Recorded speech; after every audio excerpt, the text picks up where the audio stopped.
Hello everyone. I hope you all are very well. I am Mayank Agarwal. आज हम इस video में कंप्लीट द हिंदू न्यूज़पेपर साथ ही साथ एडिटोरियल्स का एनालिसिस करेंगे. सबसे फर्स्ट जो न्यूज़ है that mega trade block RCEP takes off. जो आरसीप है वो रीजनल कॉम्प्रिहेंसिव इकोनॉमिक पार्टनरशिप है. इसको आप GS paper 2 international treaties and agreement effects of policies से रिलेट कर सकते हैं. इसमें ये जो पैक्ट है रीजनल कॉम्प्रिहेंसिव इकोनॉमिक पार्टनरशिप, ये मेगा ट्रेड ब्लॉक है जो कि एक ग्रुप है 15 कंट्रीज़ का. और ये चाइना जो है इसमें सबसे बड़ी कंट्री है. और संडे में इसका जो एग्रीमेंट है वो हुआ. अगर इंडिया इसमें ज्वाइन करता है तब उसके बाद इंडिया भी इसका मेंबर बन जाएगा. और ये जो ट्रेड डील हुई है वो 37th जो आसियान समिट है जो अभी वर्चुअली हेल्ड हुई है.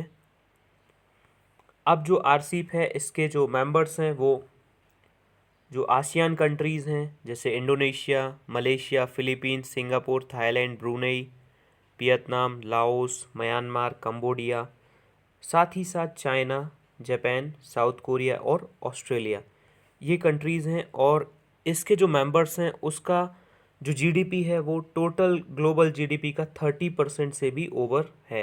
अब जो आरसीप्स है उसमें जो मेजरली जो बात होनी है वो गुड्स एंड सर्विसेज को लेके है, इंटेलेक्चुअल प्रॉपर्टीज़ हैं, ई कॉमर्स है, टेलीकम्युनिकेशन है और स्मॉल एंड मीडियम एंटरप्राइज से रिलेटेड इश्यूज़ के ऊपर बात होनी है. और जो सबसे बड़ी जो 3 इकोनॉमी हैं वो इस पैक्ट में शामिल हैं जैसे कि China, Japan and south Korea,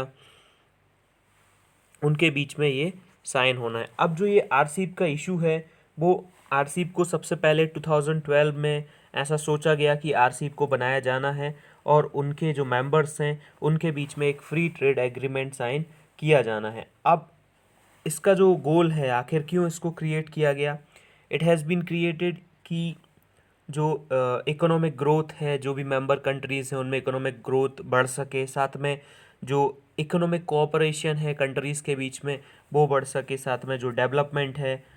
और एक रीज़न जो है जहाँ पे आरसीप है उस रीज़न का इंटीग्रेशन हो सके. मैं आपको एक मैप दिखा रहा हूँ जिसमें आरसीप जो कंट्रीज़ हैं उनकी बात की गई है.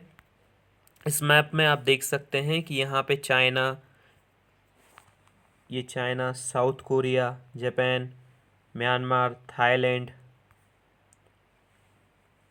Vietnam, Laos, Cambodia, Brunei, Malaysia, Singapore, Indonesia, Philippines and Australia, ये सारी, न्यूजीलैंड, ये सारी कंट्रीज़ इसमें जो है वो मेंबर हैं.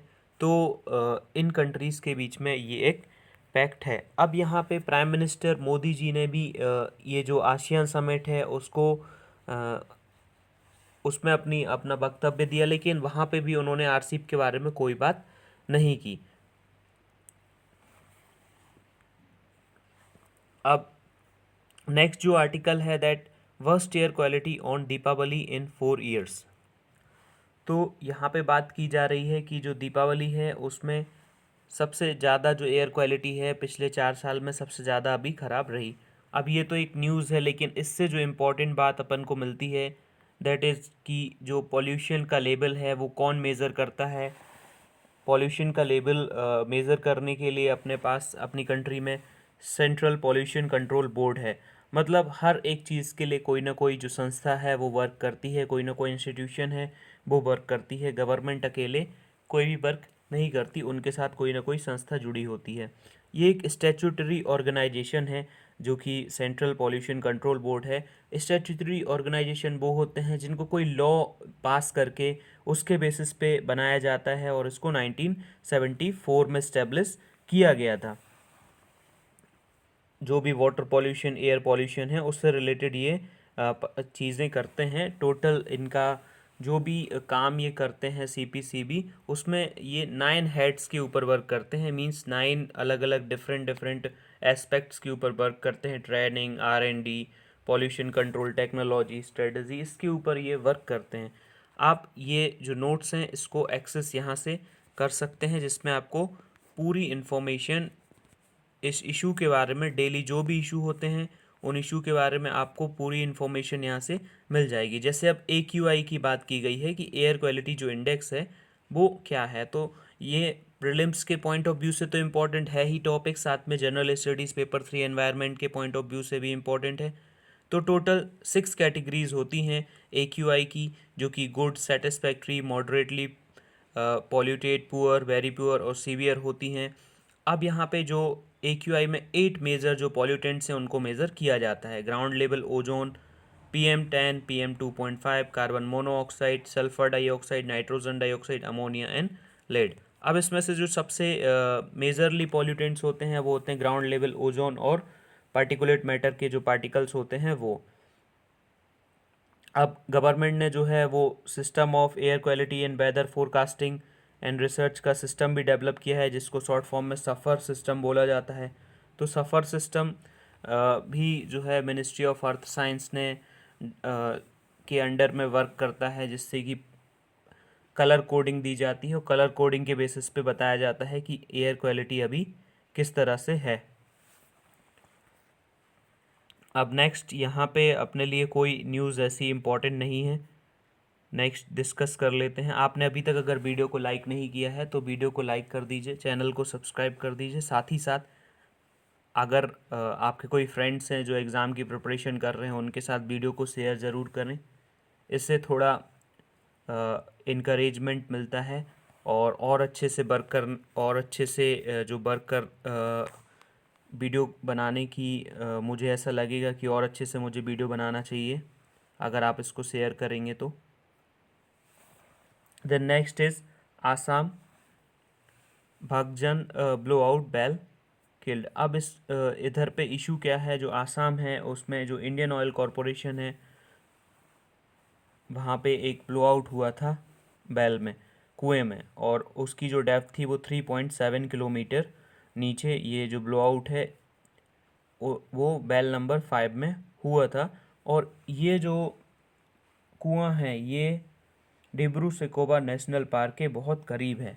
तो अपने लिए ये इम्पोर्टेंट हो जाता है कि जो डिब्रू सैखोवा नेशनल पार्क है उसकी क्या इम्पोर्टेंस है और वो किस स्टेट में है आखिर। तो जो ऑब्वियस सी बात है, अगर ब्लो आउट आसाम में हुआ है और वहाँ पे इसको इफ़ेक्ट हो रहा है तो ये आसाम में ही होगा। तो डिब्रू सैखोवा नेशनल पार्क जो है वो जो ब्रह्मपुत्र रिवर है उसी के साउथ बैंक में, मतलब जैसे जब ब्रह्मपुत्र रिवर इंडिया में एंटर करती है तो ये हो गया उसका नॉर्थ पार्ट, ये हो गया इसका साउथ पार्ट। तो यहाँ जो आसाम का एरिया है उस एरिया में ब्रह्मपुत्र रिवर के किनारे ये है। अब यहाँ पे जो है सेमी एवरग्रीन फॉरेस्ट के साथ साथ डिसीडियस फॉरेस्ट, स्वैम्प फॉरेस्ट और पैचेस वेट एवरग्रीन फॉरेस्ट जो हैं वो पाए जाते हैं। और ये सबसे बड़ा एरिया है जहाँ पे सबसे बड़ा जो स्वैम्प फॉरेस्ट पाया जाता है। अब यहाँ पे टाइगर, एलिफेंट, लेपर्ड भी मिलते हैं और यहाँ पे मांगुरी मोटा पेंग जो वेटलैंड है वो इस रिजर्व की पार्ट है। अब यहाँ पे नेक्स्ट आर्टिकल्स आज हमें जो डिस्कस करने हैं, जो एडिटोरियल्स के आर्टिकल डिस्कस करने हैं, सबसे पहला है बॉर्डर ऑन द बॉयल, जो अभी पाकिस्तान की तरफ से सीज़ फायर का वायलेशन हुआ उसमें इंडिया ने भी रिटेलिएशन किया, तो उसके ऊपर ये पूरा आर्टिकल है। ये जो नेक्स्ट आर्टिकल है इसमें बात की जा रही है जो रिपब्लिक भारत है उसके जो एडिटर इन चीफ हैं अर्णव गोस्वामी, उनको बेल जो है वो प्रोवाइड कर दी गई और किस कंडीशन में आखिर बेल प्रोवाइड की गई, ऐसे ही और सिमिलर केसेस थे उनमें बेल क्यों नहीं प्रोवाइड की गई, इस बारे में इधर बात की जा रही है।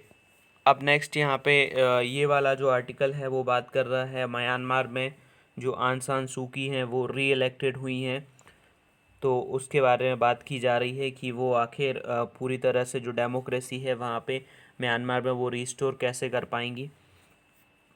अब नेक्स्ट जो ये वाला आर्टिकल है इसमें बात की जा रही है जो लेबर लॉज हैं, labour code bill central government लेके आई, जितने भी 44 लेबर लॉज थे उनको कंबाइन करके जो है 4 लेबर कोड बिल्स गवर्नमेंट ने प्रिपेयर किए हैं, लेकिन उसमें जो ट्रेड यूनियंस की पहले जो पावर थी उसको थोड़ा डाइल्यूट किया गया है। इसके बारे में ये आर्टिकल जो है वो बात करता है। अब सबसे पहले देख लेते हैं आज का जो कैरिकेचर है। यहाँ पे आपको 3 पर्सन नज़र आ रहे होंगे। तो जो सबसे फर्स्ट ये पर्सन है, ये है कॉमेडियन कुणाल कामरा, जिन्होंने सुप्रीम कोर्ट के ऊपर कुछ ट्वीट किए हैं और ये लगातार जो ट्वीट्स हैं वो किए जा रहे हैं, बिकॉज़ इनको भी ऐसा लग रहा है कि जैसे प्रशांत भूषण जी को 1 रुपीज़ में जो है वो बेल मिल गई थी कंटेम्प्ट ऑफ कोर्ट एक्ट 1971 के बेसिस पे, सुप्रीम कोर्ट ने सिर्फ 1 रुपये का फ़ाइन उनके ऊपर लगाया था। तो ऐसा इनका भी मानना है कि इनकी जो फ्रीडम ऑफ स्पीच है तो इनको इसको हार्म नहीं करना चाहिए कोर्ट को। तो ये बोल रहे हैं कि वो एक कॉमेडियन है, वो ऐसा कर सकते हैं। तो इनके पीछे ये आपको नज़र आ रहे होंगे, ये है अटॉर्नी जनरल ऑफ इंडिया के वेणुगोपाल, बिकॉज़ इन्होंने जो है 2 लॉयर ने कोर्ट में ऐसी अपनी अपील की थी कि कंटेम्प्ट ऑफ कोर्ट का केस इनके ऊपर चलना चाहिए, कुणाल कामरा के ऊपर। तो इन्होंने उसको इनिशिएट करने की परमिशन दे दी है। तो उसके बेसिस पे ये आज का कैरिकेचर है। अब सबसे पहले देख लेते हैं आर्टिकल। जो फर्स्ट आर्टिकल है उसमें बात की जा रही है कि जो इंडिया है उसको अब 2 फ्रंट सिचुएशन से फ़ाइट करने के लिए तैयार रहना चाहिए, बिकॉज़ जो बहुत सारे पाकिस्तान आर्मी ने series of seize fire violation किए हैं और सिविलियंस को टारगेट किया है इंडिया के। जो हैवी आर्टिलरी फायर फिर इंडियन आर्मी ने उस तरफ की। तो एलओसी में फिर से जो है एक उबाल आ चुका है, बहुत ज़्यादा जो है वहाँ पे बहुत ज़्यादा टेंशन बढ़ चुकी है। अब जो 6 सिविलियन हैं, 4 इंडियन आर्मी के पर्सनल हैं और एक बीएसएफ जो जवान हैं, वो इस ऑपरेशन में जो है किल हुआ है। और जो पाकिस्तान की तरफ से जो सेलिंग हुई है 3 सेक्टर्स में हुई है। अब जो पाकिस्तानी मीडिया का कहना है कि 1 सोल्जर और 5 सिविलियन जो हैं वो किल हुए हैं क्रॉस बॉर्डर सेलिंग में। अब इंडियन गवर्नमेंट ने जो पाकिस्तान है उसको इस बात के लिए एक्यूज़ किया है कि जो विंटर आने वाली है तो पाकिस्तान इंडिया में इनफिल्ट्रेट करवाना चाहता है। जो भी टेररिस्ट ग्रुप्स हैं, उनके जो मिलिटेंट्स हैं, उनको टेररिस्ट को इंडिया की टेरिटरी में एंटर करवाना चाहता है विंटर से पहले। दैट्स वाई वो एक कबर उनके लिए करने के लिए हैवी सेलिंग वहाँ से कर रहा है। तो और पाकिस्तान के जो टॉप डिप्लोमेट हैं उनको भी इंडिया में जो हैं उनको भी बोला गया कि ये जो सेलिंग है वो टॉप जो वेपन हैं उनसे की जा रही है, इंक्लूडिंग आर्टिलरी और मॉर्टार। तो ये बात यहाँ पे है। मोदी जी ने जो अपनी स्पीच दी उसमें भी उन्होंने जब दिवाली के दिन वो लोंगे वाला जो पोस्ट है वहाँ पे गए, उन्होंने अपनी जो बात है वहाँ पे रखी कि जो है पाकिस्तान को एक फियर्स रिप्लाई, प्रचंड जवाब दिया जाएगा। और चाइना को भी उसके एक्सपेंशनिस्ट माइंडसेट के लिए उन्होंने क्रिटिसाइज़ किया, लेकिन उन्होंने किसी का जो है वो नाम नहीं लिया। लेकिन पाकिस्तान जो है इस इशू को इस बेसिस पे वो भुनाना चाहता है कि इंडिया के जो चाइना से रिलेशन है वो वैसे ही डिटोरिएट हैं, ख़राब हैं, वो और डिटोरिएट हो जाए। बिकॉज़ पाकिस्तान का कहना है कि इंडिया जो ये अटैक कर रहा है वो CPCB जो CPEC जो उनका चाइना पाकिस्तान इकोनॉमिक कॉरिडोर है, जो पाकिस्तान के गिलगिट बल्टिस्तान प्रोविंस से होके जाता है, जो कि इंडिया का इंटीग्रल पार्ट है।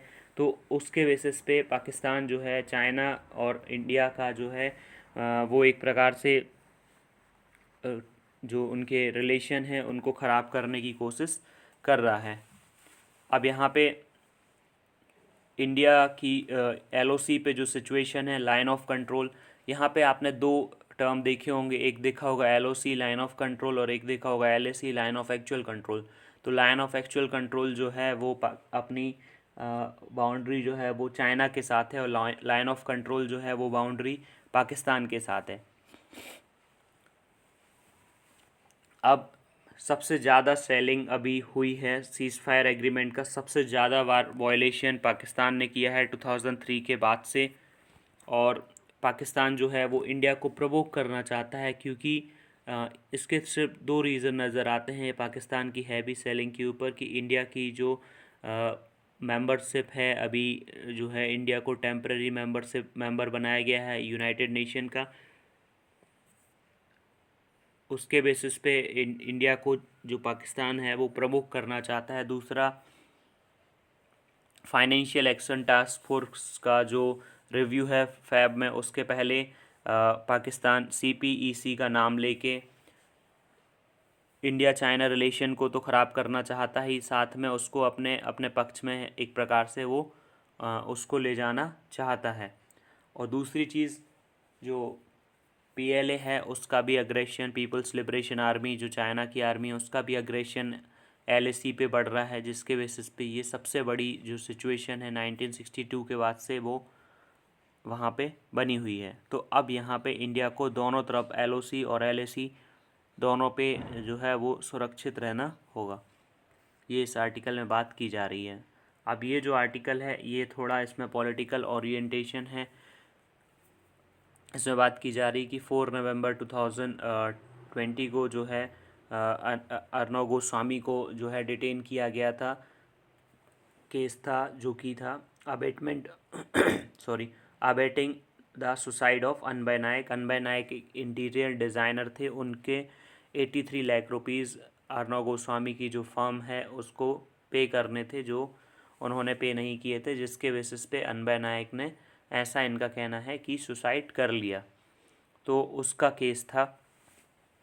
लेकिन अर्नब गोस्वामी को सबसे पहले जब डिटेन किया गया तो उनको पहले जेल में नहीं रखा गया था, जुडिशियल कस्टडी दी गई थी, और उसके बाद उनको जाना चाहिए था सेशन कोर्ट, बट वो सेशन कोर्ट ना जाके डायरेक्ट हाई कोर्ट में उन्होंने हेवियस कॉर्पस जो कि रिट पिटीशन होती है वो लगाई, जहाँ से हाई कोर्ट ने उनको रिलीफ देने से मना कर दिया। तो उनको पहले वेट करना चाहिए था सबॉर्डिनेट कोर्ट जो होता है उसके वर्डिक्ट आने का, उसके बाद उनको सुप्रीम कोर्ट जाना चाहिए था, क्योंकि वो अभी उनकी रेमेडी ख़त्म नहीं हुई थी। बट उन्होंने डायरेक्टली सुप्रीम कोर्ट में जो है अपनी बात रखी, और सुप्रीम कोर्ट के जो जस्टिस DY चंद्रचूड़ हैं उन्होंने गोस्वामी जी को रिलीफ दे दी, इंटरिम बेल जो है वो प्रोवाइड कर दी। और यहाँ पे इनका कहना है कि ये जो अर्नब गोस्वामी हैं, ये जो रूलिंग पार्टी है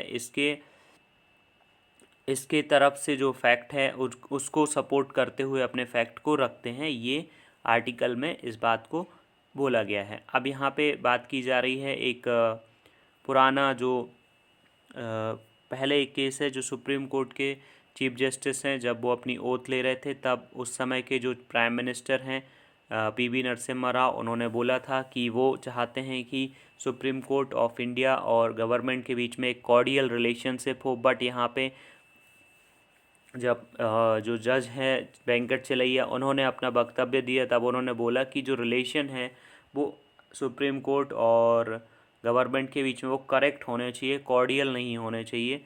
तो यहाँ पे ये बात की जा रही है कि सुप्रीम कोर्ट ने अभी भी एक भी ऐसा अपना डिसीज़न जो है वो नहीं दिया जो कि अगेंस्ट हो, गवर्नमेंट के सारे डिसीज़न जो हैं वो सपोर्टिव दिए हैं, ऐसा यहाँ पे राइटर का कहना है।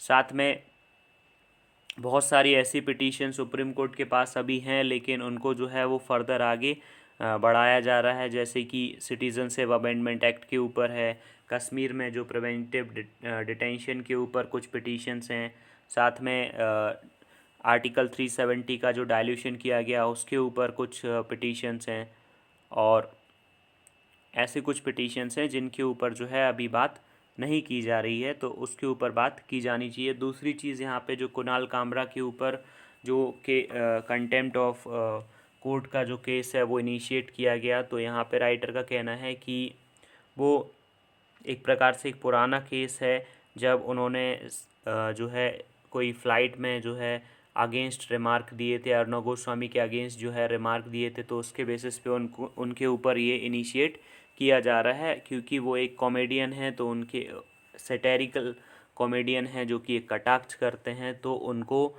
इस तरह से जो है उनके अगेंस्ट जो भी ये कंटेम्प्ट ऑफ कोर्ट की प्रोसीडिंग्स है उसको इनिशिएट किया जा रहा है, वो पूरी तरह से रॉन्ग है और ये ऐसा नहीं करना चाहिए, ये यहाँ पे बात की जा रही है। अब जो नेक्स्ट आर्टिकल है उसको एक बार देख लेते हैं। ये बात कर रहे हैं कि the recipe to tear down trade union, की ट्रेड यूनियन की जो पावर्स हैं उनको जो है वो छीन लिया गया है, जो कि न्यू लेबर लॉज में ये बात बोली जा रही है। जो लेबर लॉ रिफॉर्म है उसको करने की बात की जा रही थी 1991 में, जब गवर्नमेंट का लिबरलाइजेशन, प्राइवेटाइजेशन, ग्लोबलाइजेशन इनिशिएटिव हुआ था। और उस समय से कोई भी कंसेंसस नहीं बन पाया, कोई भी सहमति नहीं बन पाई, आपसी सहमति नहीं बन पाई गवर्नमेंट के बीच में, पॉलिटिकल पार्टीज़ के बीच में, वर्कर्स और उनकी जो ट्रेड यूनियंस हैं उनके बीच में। अब इसके बाद बीजेपी ने जो है इन जो गवर्नमेंट है उन्होंने ये बात शुरू की 1998 से 2002 में। सेकेंड लेबर कमीशन उन्होंने बनाया और ट्रेड यूनियन रिप्रेजेंटेशन उसमें भी रखा। और लेकिन इसके बाद जो इनकी जो कमीशन की रिकमेंडेशन है उसको रिजेक्ट कर दिया। इस बार भी जो ये गवर्नमेंट है उन्होंने जो ये लेबर कोड बिल बनाए हैं उसमें विदाउट जो भी प्री लेजिस्लेटिव वर्क होता है, जब लॉ की ड्राफ्टिंग की जाती है उस समय भी ट्रेड यूनियन से उनकी बात जो है वो नहीं पूछी गई और सारे के सारे जो लेबर कोड बिल्स थे, उन लेबर लॉज थे, उनको रिपील कर दिया और उनकी जगह पे जो है वो 4 लेबर लॉ जो है वो लेबर कोड जो है वो लेके आए हैं। अब एक्चुअली जो पार्लियामेंट है वो उसमें जो अपोजिशन है वो उतने पावरफुल नहीं है, तो जो भी लॉ हैं उनको बिना किसी डिस्कशन के, बहुत ही कम डिस्कशन के साथ ही उनको जो है वो पास कर दिया जाता है। और जो भी स्टैंडिंग कमेटी की उसमें रिकमेंडेशन है उसको भी इग्नोर कर दिया जाता है। तो यहाँ पे ये बात की जा रही है कि जो ट्रेड यूनियंस हैं उनकी हिस्ट्री बहुत पुरानी है, बिकॉज 19th सेंचुरी में वो एक सेल्फ मैनेज ऑर्गेनाइजेशन की तरह उभर के आई, जो कि एक वर्कर्स की ऑर्गेनाइजेशन है जो अपने राइट्स और अपने जो एम्प्लॉयर अगर उसको उनका जो एक्सप्लॉयटेशन कर रहा है तो उसके अगेंस्ट वो बात करती हैं। और साथ में उनको जो फेयर एम्प्लॉयमेंट कंडीशन है, बेटर वेजेस हैं, ये सारी चीज़ें उसके बेसिस पे जो है वो मिलती हैं। अब जो ट्रेड यूनियन है वो एक तरह से एक पुराना जो कानून है जो कि कॉलोनियल रूल है 1926 में जो लॉन्च हुआ था ट्रेड यूनियन एक्ट, उसके बेसिस पे जो है वो फॉर्म की जाती हैं। अब जो TUA ट्रेड यूनियन एक्ट है वो वर्कर्स को ये राइट देता है कि अपना जो ट्रेड यूनियन है वो रजिस्टर कर सकें, अपने जो क्लेम हैं जो भी वो चाहते हैं वो अपना जो एम्प्लॉयर है उसके सामने रख सकें, अपना जो भी उनका क्लेम है उसके लिए वो एजिटेट कर सकें, गवर्नमेंट के सामने उस चीज़ को रख सकें, जुडिशरी के सामने उसके ऊपर रख सकें। और जो भी मेंबर्स हैं, उनके जो वर्कर्स हैं, उनके जो इलेक्टेड ऑफिसर्स हैं, उसको कुछ डिग्री ऑफ इम्यूनिटी भी प्रोवाइड की जाती है कि उसको एम्प्लॉयर जो है वो काम से नहीं निकाल सकता। लॉ ऑन क्रिमिनल कॉन्स्पिरेसी भी उसको प्रोवाइड की जाती है। अब यहाँ पे जो गवर्नमेंट ने अभी जो लेबर लॉज हैं उनमें जो है TUA को रिपील कर दिया, और जो इंडस्ट्रियल डिस्प्यूट एक्ट है 1947 का and the industrial employment standing orders 1946, and उन्होंने जो है वो इंडस्ट्रियल रिलेशन कोड जो है वो क्रिएट कर दिया। अब इसमें जो बात की जा रही है, ये जो कोड है इसमें ऐसे बहुत सारे जो है ग्राउंड्स रखे गए हैं जिसके बेसिस पे ट्रेड यूनियन को डी रजिस्टर कर दिया जाएगा। अगर कोई इंटरनल फंक्शनिंग जो है यूनियन की वो ठीक नहीं है तो उसके बेसिस पे भी उसको डी रजिस्टर कर दिया जाएगा। बट पहले जो स्टैंडिंग ऑर्डर एक्ट और इंडस्ट्रियल डिस्प्यूट एक्ट थे उसमें जो है वो कंडीशन ऑफ एम्प्लॉयमेंट और सेटलमेंट ऑफ डिस्प्यूट के बारे में बात करता था, बट वो इंटरनल फंक्शनिंग के बारे में बात नहीं करता था। तो अब इंटरनल फंक्शनिंग अगर जो उनका जो ग्रुपिंग है उसकी फंक्शनिंग अगर ठीक नहीं है, उनके आपस में कोई प्रॉब्लम्स हैं, तो उसके बेसिस पे भी ट्रेड यूनियन को डी रजिस्टर किया जा सकता है। तो ये बात यहाँ पे की जा रही है। और ये जो न्यू इंडस्ट्रियल रिलेशन कोड है, ट्रेड यूनियन डी रजिस्टर की जा सकती हैं। कोई भी जो अनस्पेसिफाइड प्रोविज़न्स हैं जो अभी बिल में नहीं बताए गए हैं उसके बेसिस पे भी उनको जो है वो डी रजिस्टर कर दिया जा सकता है। उस जो अभी कोड है उस कोड में जो भी प्रोविज़न है उसका अगर कोई भी वायलेशन होता है तो उसके बेसिस पे ट्रेड यूनियन को डी रजिस्ट्रेशन कर दिया जाएगा। और इसकी वजह से जो बैलेंस है वो एक प्रकार से एम्प्लॉयर की तरफ शिफ्ट हो गया है, और एम्प्लॉयर को जो है वो ज़्यादा पावर इसकी वजह से जो है वो मिल गई हैं, तो वो एक्सप्लॉइट कर सकते हैं वर्कर्स को। ये बात यहाँ पे की जा रही है। अब नेक्स्ट यहाँ पे अगला जो बात की जा रही है कि जो forest right claim of 1200 tribals rejected, जो एनजीओ है वो कर्नाटका में, उन्होंने बात की है कि जब सुप्रीम कोर्ट ने 2019 में ऑर्डर दिया था कि जो 1 मिलियन से ज़्यादा ऑल ओवर इंडिया में जो फॉरेस्ट राइट क्लेम हैं उनको जो है वो हटा दिया जाए, बट बाद में इस कोर्ट ने स्टे कर दिया था अपना ऑर्डर, और बाद में उन्होंने बोला था गवर्नमेंट से कि वो रिव्यू पिटीशन डालें। बट एनजीओ का कहना है कि ये जो रिव्यू है वो अच्छे से नहीं किया गया, तो एनजीओ ने ऐसा अपना फियर जो है बताया है कि एप्लीकेशन जो है वो रिजेक्ट कर दी जा सकती है। मैसूर में 7275 जो ट्राइबल्स हैं उन्होंने अपना बेनिफिट मांगा था under the forest right act, जिसमें से 755 को अप्रूव कर दिया गया और 6449 को रिजेक्ट कर दिया गया। और जो भी रिव्यू है वो कर्नाटका गवर्नमेंट ने किया है, तो इसके बेसिस पे ये बात की जा रही है जो भी उनका रिव्यू है वो अच्छे से नहीं किया गया। अब नेक्स्ट है Arunachal Pradesh record best sex ratio Manipur the worst, जो एक नॉर्थ ईस्ट स्टेट है अरुणाचल प्रदेश, वहाँ पे जो सेक्स रेशियो है 2018 की जो रिपोर्ट है उसके बेसिस पे वाइटल स्टैटिस्टिक्स ऑफ इंडिया, जो कि सिविल रजिस्ट्रेशन सिस्टम, और इसको पब्लिश किया है रजिस्ट्रार जनरल ऑफ इंडिया।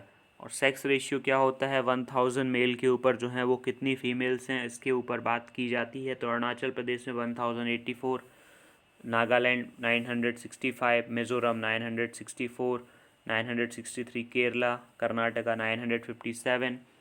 तो ये बात की जा रही है, ये एक वाइटल जो है वो स्टैटिस्टिक्स कहलाता है, जैसे कि मैटरनल मॉर्टेलिटी रेट, और साथ में जो है वो डेथ रेट और जो बर्थ रेट है, इनको जो है वो वाइटल स्टैटिस्टिक्स बोला जाता है।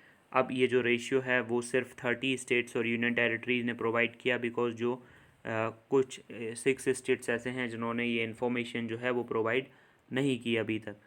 अब इसमें जो है वो नंबर ऑफ़ रजिस्टर्ड वर्थ जो हैं 2.33 करोड़ थी 2018 में, जो कि 2017 में 2.21 करोड़ थी, उससे बढ़ चुकी हैं। साथ में वर्थ का जो रजिस्ट्रेशन है वो भी 89.3% तक पहुंच गया है। कुछ बर्थ जो हैं वो अभी भी अनरजिस्टर्ड हैं, और साथ में अभी भी जो टाइम लिमिट है रजिस्ट्रेशन ऑफ बर्थ की वो 21 डेज़ है। कुछ स्टेट्स ऐसे हैं जो बर्थ और डेथ को 1 साल के बाद भी रजिस्टर करते हैं। अब नेक्स्ट यहाँ पे फॉर्मर जो चीफ इलेक्शन कमीशन है एस वाई कुरैशी, उनका कहना है कि जो ओपिनियन को पोल हैं और उनको जो है वो बंद कर देना चाहिए। साथ में जो है वो voter verifiable paper audit trail की गिनती होना चाहिए, ना कि ईवीएम से गिनती होना चाहिए, उनका ऐसा कहना है, जिससे कि जो है और ज़्यादा जो है वो ट्रांसपेरेंसी आएगी। बिकॉज ईवीएम के ऊपर हर इलेक्शन के बाद ऐसा क्वेश्चन मार्क लगा दिया जाता है कि ईवीएम जो है वो कहीं ना कहीं ऐसा तो नहीं है कि हैक की जा सकती है, तो उसके बेसिस पे उनका ऐसा कहना है। Thank you very much. अगर वीडियो आपको अच्छा लगा हो तो वीडियो को लाइक करें, चैनल को सब्सक्राइब करें। Thank you.